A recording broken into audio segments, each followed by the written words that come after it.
E o mercado reagiu à ideia de uma trégua lá no conflito no Oriente Médio. Só que tem um detalhe importante aqui, tá?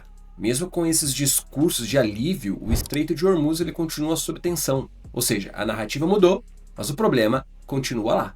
E para quem não me conhece, eu sou o Thiago, trader, analista e mentor aqui na Spider Trader, e toda semana eu trago um vídeo que conecta tudo que está acontecendo no mundo através da análise gráfica. E quando esse tipo de movimento acontece, o mercado ele tende a antecipar uma melhora, até mesmo antes dela realmente existir. Então ele reage à notícia muito rápido, mas só que ele demora para entender quais são as consequências. E aqui vai entrar um conceito que está voltando com muita força a ser comentado nos mercados, que é a estagflação. Não é só uma inflação, porque a inflação é quando tudo fica mais caro. Já a estagflação é quando tudo fica mais caro, porém a economia começa a perder força.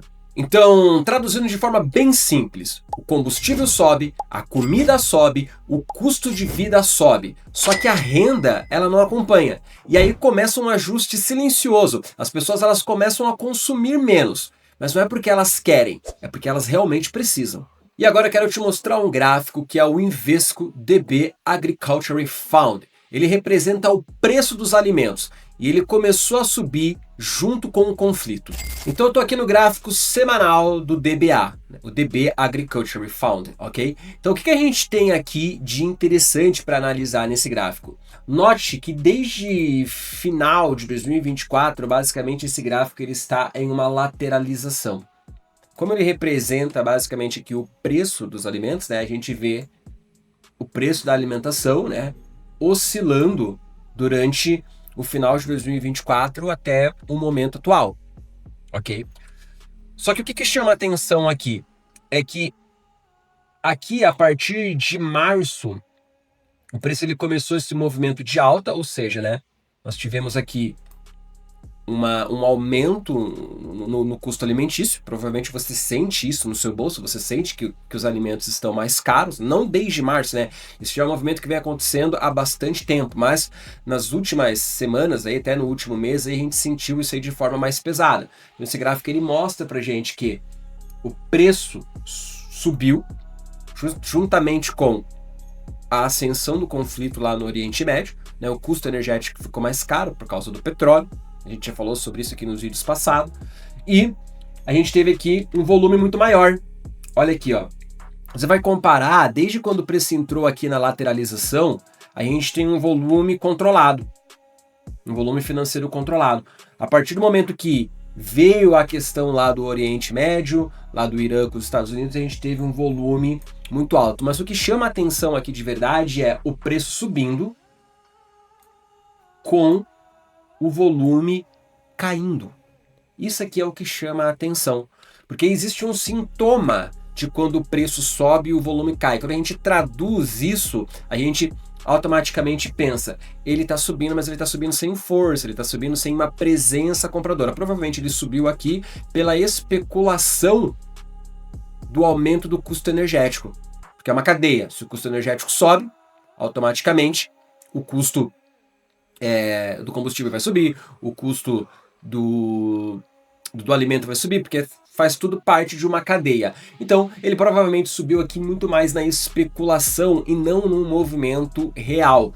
Logo, a gente vê o preço subindo com o volume caindo, mas sim, é fato. Nós tivemos aqui, né, desde dezembro de 2025, desde o final do ano passado, mas especificamente aqui entrando em março, fevereiro desse ano, um aumento no custo da alimentação como um todo. E isso vai se conectar com toda a tese que a gente vai montar a partir de agora. E essa leitura gráfica, ela não está só ali no gráfico, ela já chegou no consumidor, porque esse movimento representa um aumento de custo real. Provavelmente você já sentiu no seu bolso o preço da alimentação subindo. Só que tem um ponto que é mais importante, tá? A gente viu lá que o mercado ele vem trabalhando naquela lateralidade desde 2024. Só que antes do conflito no Oriente Médio existia um certo equilíbrio, porque o alimento ele podia até estar caro, né? Ele ficava oscilando. Então, em alguns momentos ele ficava caro. Só que a energia ela não estava pressionando junto, ou seja, a gente não tinha um boom do petróleo junto. Só que agora a dinâmica mudou, porque o petróleo também subiu. E quando a energia e o alimento sobem ao mesmo tempo, você pressiona toda a base da economia. E é exatamente aqui que esse conceito de estagflação ele começa a aparecer, tá? Porque agora você tem um custo mais alto com uma economia que já começa a perder o fôlego. E isso gera um cenário muito mais complicado. Porque se os preços continuam subindo, a inflação piora. Se eles começam a cair, pode ser um sinal de fraqueza na demanda. Ou seja, o problema não é mais o próximo movimento que o gráfico vai fazer, é o nível que o sistema chegou. E quando esse tipo de pressão aparece, ela não fica isolada, ela começa a refletir nos ativos de risco. E é justamente isso que o Bitcoin mostra agora, porque ele tentou reagir com a notícia desse alívio, mas ele não conseguiu sustentar. E agora eu estou no gráfico do Bitcoin, tempo gráfico diário, tá? Então a gente vê, ó, que nos últimos dias aqui a gente teve uma força compradora entrando, é a reação a esse movimento lá da paz, né? Do cessar-fogo que teve, a gente teve essa reação, só que nós temos dois níveis chaves aqui que o Bitcoin precisa mostrar. Isso aqui eu estou falando no curto e no médio prazo, porque quando a gente olha a figura gráfica maior, a gente sabe que a gente está em uma tendência de baixa. E o que a gente está fazendo aqui agora é tentando concretizar 60 mil dólares como o fundo temporário até que a gente tenha maiores informações dentro do contexto macro, geopolítico e gráfico total. Mas até então, quando a gente fala no macro, a gente vê que o Bitcoin está repetindo aqui esse mesmo padrão que ele repetiu aqui em cima, né? Esse mesmo padrão que ele repetiu aqui em cima, aqui, que é um padrão de bandeira de baixa, né? Ó. Ok? Mas agora, quando a gente traz essa análise aqui mais para o curto prazo, a gente tem dois pontos importantes aqui, tá? O primeiro ponto é essa região que o Bitcoin está justamente agora, que é a região dos 72 mil dólares aqui aproximadamente, tá? Ele precisa romper essa resistência aqui. Então ontem, se eu baixar o tempo gráfico, a gente vai ver que ele não conseguiu romper, ó. Ele veio, pegou a liquidez que estava aqui em cima e ele não conseguiu desenvolver, ele fez aqui um recuo, né? De certa forma aqui um recuo saudável, e agora ele está tentando novamente fazer esse movimento de rompimento. E essa região aqui, ela é a mais importante no curto prazo, porque se o Bitcoin passa daqui, ele vai abrir espaço para a gente ir para a região principal, que é a região dos 76 mil dólares, aqui em cima, tá? Essa região dos 76 mil dólares aqui, ela precisa ser rompida se a gente quiser ver o preço em uma região maior, tá? Qual seria essa região maior? Aqui, mais ou menos aqui na casa dos 85 mil dólares. Inclusive, se eu pegar aqui um volume profile e eu traçar esse volume profile do topo até aqui o fundo, ó, a gente viu que o ponto de controle, ou seja, o ponto onde a gente teve a maior negociação durante toda a queda dos 126 até os 60 mil dólares, é aqui nessa região aqui dos 90 mil dólares, tá? Então a probabilidade do preço vir aqui e até preencher esse desbalanceamento que ele tem aqui, é ele rompendo a região dos 76 mil, tá? É o que a gente quer ver. Os compradores querem ver esse movimento aqui, ó, ser um movimento forte. Ele pode vir aqui, testar, voltar para fazer aqui uma onda corretiva, usar essa região que era uma região de resistência como uma região de suporte e a partir daí ele romper de verdade para a gente ver o Bitcoin aqui nessa região aqui, tá?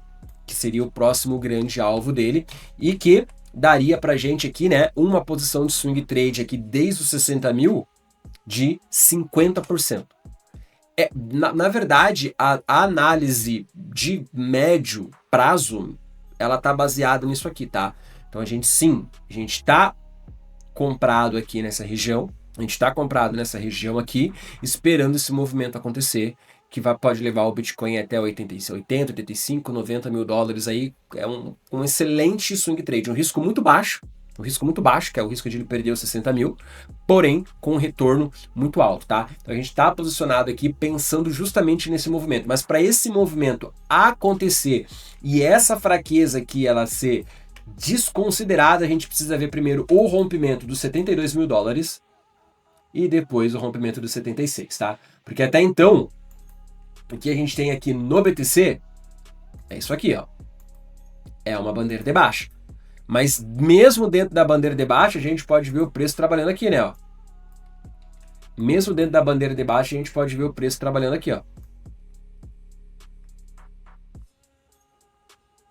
e encostando aqui 80, até pegando uma liquidez aqui 85. A gente pode ver esse movimento, tá? Só que para isso acontecer, 72 mil o primeiro ponto, curto prazo, médio prazo 76 mil, ok?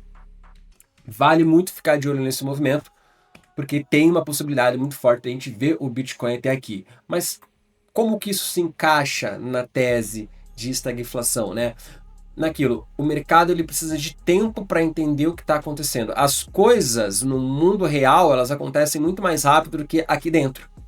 Então a gente precisa ter todo essa dinâmica para entender o que de fato está acontecendo no mundo real, tá?